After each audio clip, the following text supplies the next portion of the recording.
Kita awali dengan informasi pertama. Saudara, Kejaksaan Tinggi Aceh menahan 5 tersangka tindak pidana korupsi pada pemeliharaan jalan dan jembatan yang dikerjakan Dinas PUPR Kabupaten Simelu Aceh. Dalam perkara tersebut, mengalami kerugian uang negara mencapai 5,7 miliar rupiah.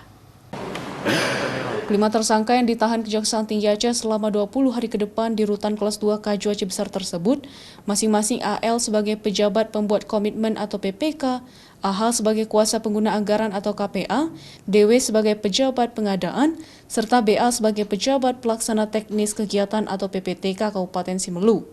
Tersangka ini ditahan karena terlibat dalam tindak pidana korupsi pada pemeliharaan jalan dan jembatan Dinas Pekerjaan Umum dan Perumahan Rakyat Kabupaten Simelu yang bersumber dari dana anggaran pendapatan belanja kabupaten atau APBK dengan pagu 10,7 miliar rupiah.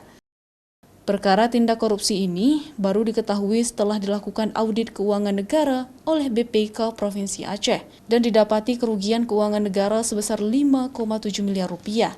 Tahap 2 yaitu penyerahan tersangka dan barang bukti dari penyidik Polda Aceh ke Kejaksaan Negeri Simelu.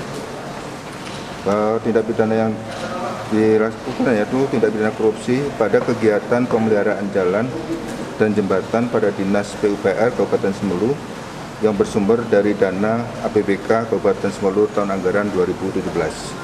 Dari 5 tersangka perkara tindak pidana korupsi pada proyek pemeliharaan jalan dan jembatan yang dikerjakan Dinas PUPR Kabupaten Simelu itu, Kejaksaan Tinggi Aceh mengamankan barang bukti 1,4 miliar dan beberapa dokumen pendukung lainnya dari tersangka.